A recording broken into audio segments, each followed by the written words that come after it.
Hi everyone, welcome back to my channel. If you're new here, my name is Monal, and today, as you can tell from the title, I'm just going to recommend whatever books I think fit like October vibes or are like good to read in October. And obviously not all of them are spooky, but like some of them have elements of like supernatural stuff or things like that, and other books are just something that I think would be fit to read in October given the fall vibes.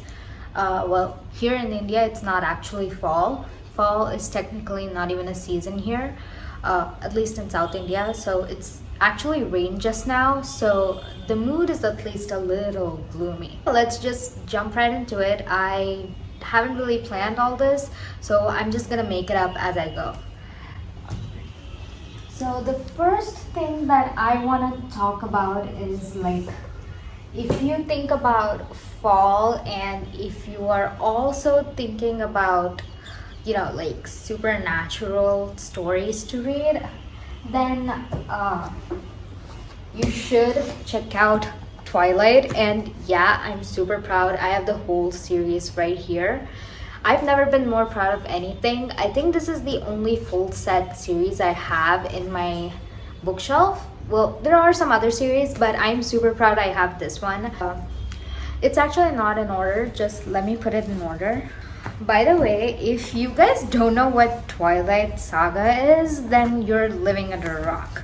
I mean, there's no other explanation. If you don't know what this series is, then seriously, you're missing out on a lot, okay? This is like the basis for supernatural romances, and it's also young adult, so there's no like explicit scenes or content, and it's just a really fun read. I mean, I know the books like are pretty immature depending on like what age you are when you read them, but I don't know, it's just very nostalgic, and I think it's like super fall vibes, and it just gives fall vibes. So this is the entire order. For those of you who don't know, I mean, you should know, at least if you watch the movies. If you can't read these fat books, then at least just watch the movies. It's fun time. And especially as of now, the movies also scream fall vibes, so just go watch it. It's October, have a little fun. I for one actually read scenes from Midnight Sun because I think Midnight Sun is super interesting. It's basically Twilight but from Edward's perspective, so that's really fun. And yeah, for any of you who don't know the order, you should be knowing this. It's Twilight followed by Midnight Sun, then we have the New Moon, then we have Eclipse, and after Eclipse is this small novella called the short second life of Bree Tanner. So I actually have yet to read this one, which I'm gonna do this month. Then finally you have The Breaking Dawn. Hopefully my parents never watched this because they're gonna kill me if they find out I just simply bought books that I've already read on Kindle, but got the paperback and I'm not gonna read in the future. So hopefully they don't find out. I'll set this down right here. Hopefully it doesn't collapse. Then I have the entire Good Girl's Guide to Murder trilogy, which again, it takes place in Britain, and the vibe from the books is that it's very like gloomy place, the town that Pip and her friends live in. And if you guys haven't heard of this has been the rage for the last, I think, 2 or 3 years now. And also it was like super popular this year because the Netflix series came out of the first book. I think you guys should definitely check this out if you guys are interested in murder mysteries. And this is not too gory at all. So the story basically, at least the first book, which is called A Good Girl's Guide to Murder, follows Pip Fitz-Amobi, and she is a high school student who decides that for her end of semester project, she wants to investigate a closed murder case and prove that the person who is guilty of the crime isn't actually guilty. So she collaborates with the guilty person's brother. His name is, I forgot his name. How is this even possible? His name is Ravi Singh, right? So she collaborates with Ravi, and they have this like really cute romance that you get to see throughout all three books. So you know, it doesn't really stray that far from romance if you're interested in romance as well. And in general, the mystery and the suspense itself from all these three books, so good. And as you go through each book, it just gets a little more darker, but it doesn't really like stray away from the vibe that you get to see in the first book. So the order for this is A Good Girl's Guide to Murder, then Good Girl, Bad Blood, and As Good as Dead. Those are the three books, and you guys should really consider reading these if you have never read murder mysteries. This is like a really good place to start. I know the books are like thick and look intimidating, but really it's not. Like once you start reading, it's just going to be like that. You're just gonna breeze through all the three books and end up wishing that the series never ended. So we have that. Then this particular book, it has a very special place in my heart because this book is basically what got me into reading romance novels. I think I was like 13, like turning 14, and it was during the COVID when I actually read this book. It obviously, like I said, it got me into reading romance genre specific books, because before this I was like usually reading Percy Jackson or A Wrinkle in Time series, stuff like that. And the book that I'm talking about is Charlie St. Cloud, The Death and Life of Charlie St. Cloud. And yes, I have the movie tie-in cover with Zac Efron on it. And obviously, this is also one of my prized possessions. I was like looking for this paperback so much. I mean, it's not like my top favorite. I mean, it was when I read it for the first time. And since then, I have obviously read much better books, but this will always hold a special place in my heart. If you haven't watched the movie or heard of this book, it's basically about this man who has the ability to see ghosts, and when he gets this ability when his younger brother dies in an accident, and he starts interacting with his brother's ghost. They like meet every day at sunset to play baseball.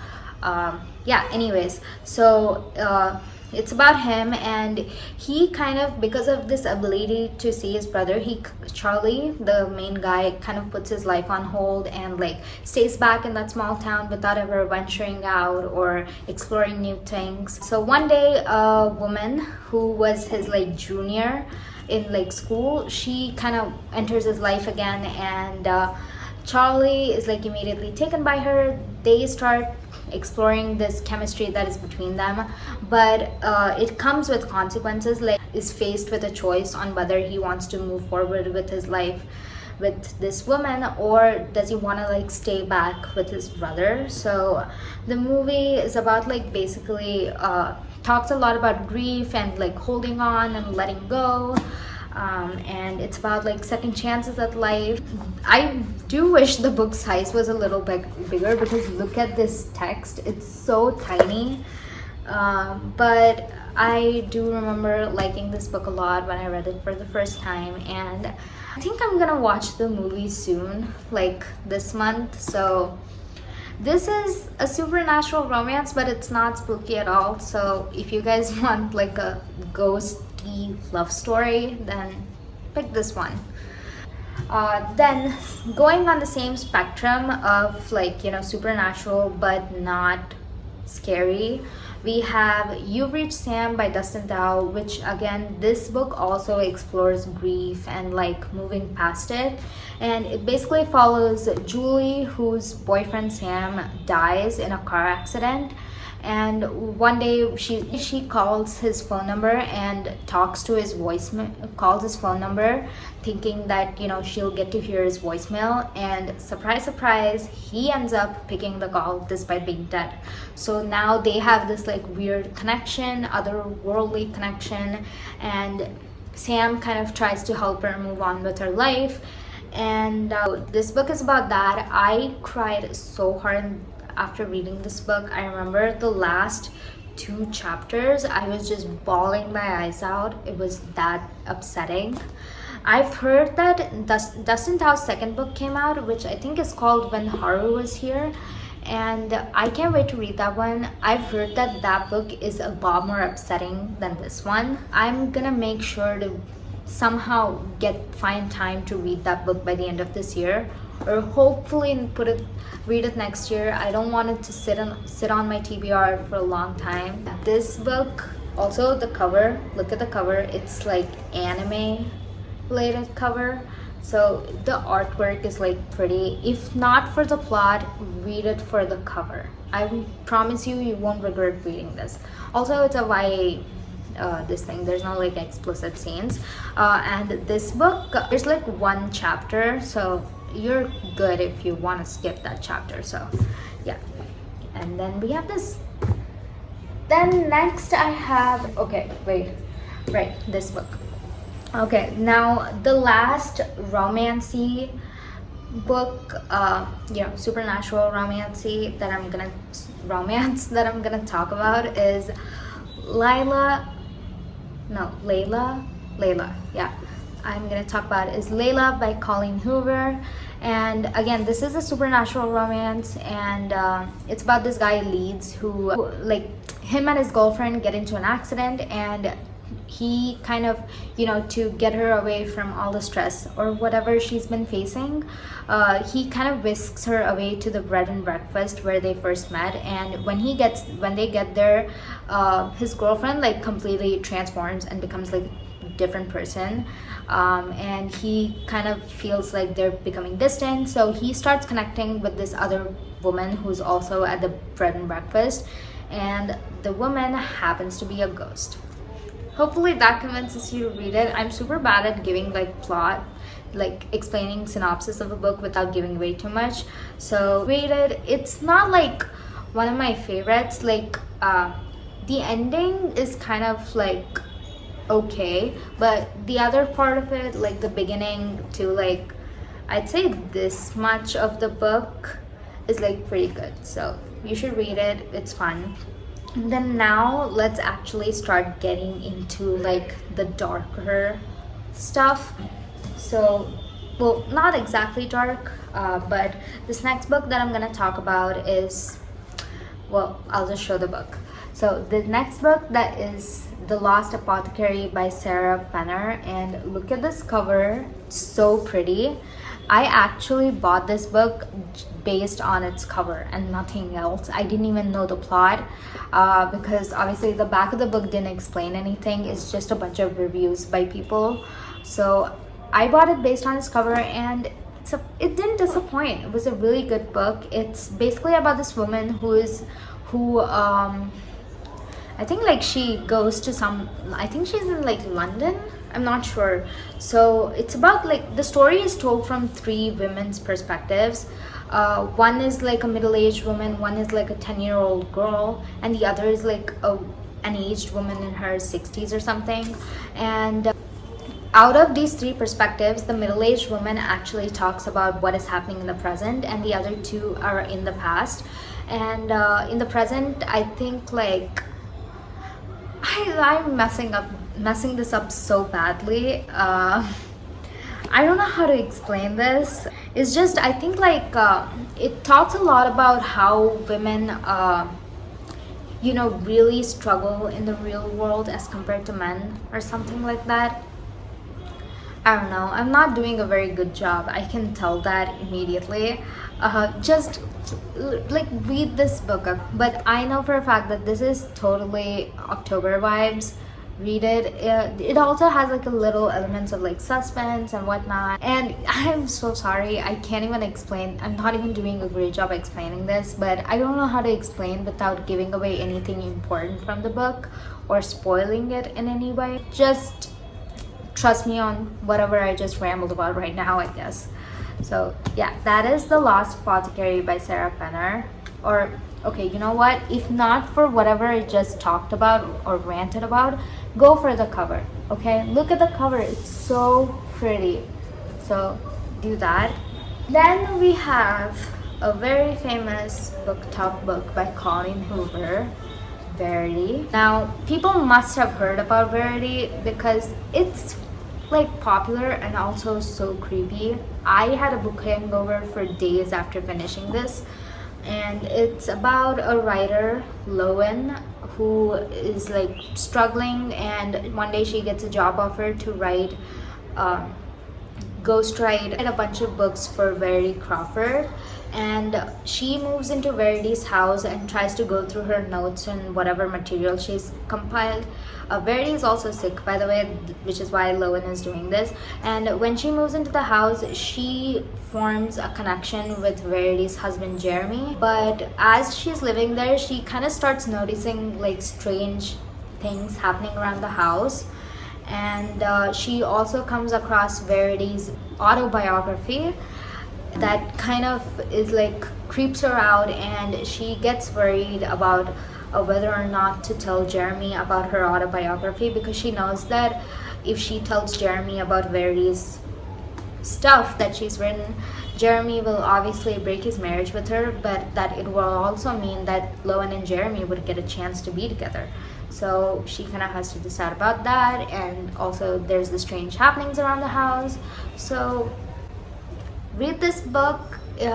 I mean, you would have heard reviews on Instagram and like people talking about how creepy it is, but if you like creepy, then I guess you'll like this book. Then we have Lock Every Door by Riley Sager. Is another like surprisingly thriller book that I read. It's very fast-paced. It's about this woman Jules who is unemployed, and she finds this job on Craigslist to be an apartment sitter at this like really rich apartment in Manhattan, and she's supposed to be there, look after the place. She befriends other people who are also apartment sitters, and one day when she's talking with one of the apartment sitters, that person mentions that she is kind of suspicious about what exactly is going on with the apartment, like what its deal is. Immediately the next day, that woman disappears. So Jules gets worried, and she kind of starts investigating about why her friend disappeared, and whether the apartment has anything to do with it. Like, are there any secrets hidden within the apartment? If you like that kind of books, then I think like Lock Every Door is a must. You shouldn't miss it out at any cost. Like, read it this October. It's the perfect time. I swear to God, you will love it. Then another book by Riley Sager that I'm also a big fan of is The House Across the Lake, and this one I don't really want to say anything too much, like I don't want to spoil it, but it's basically about this woman who just lost her husband, and she goes to their lake house that they often used to go to during the summer. And when she's there that particular summer, she befriends a woman. I think she's supposed to be an actress. She befriends a woman, and they become fast friends.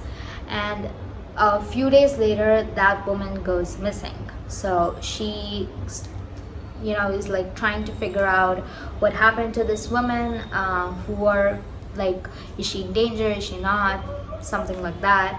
I know it doesn't really sound like a good explanation of the book, but you should, again, if you think any of these books sound interesting, just go get read through the Goodreads blurb or whatever description they have on the internet that obviously do a good job.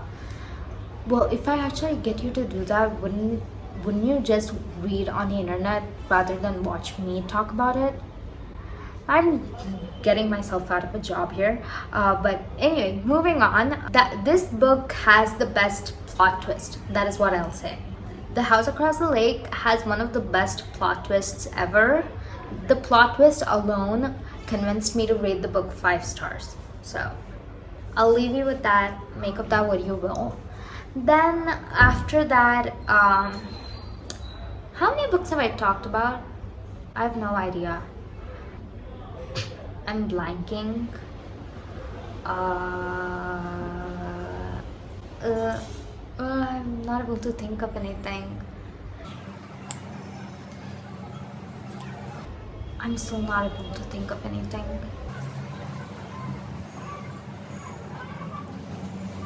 You know what?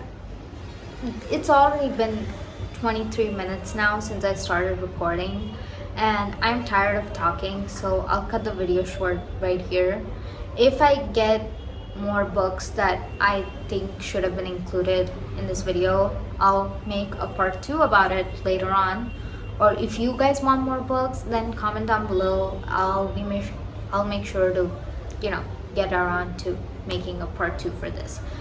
So yeah, thank you guys for watching, and also thank you for all the encouraging comments I see you guys post on my videos. It has really helped me boost my confidence to talk in front of the camera and, you know, talk about all the things I'm passionate about. So yeah, thank you guys so much for watching. See you guys in my next video very soon, or not so soon, if you guys know how frequently I post. But anyways, bye guys.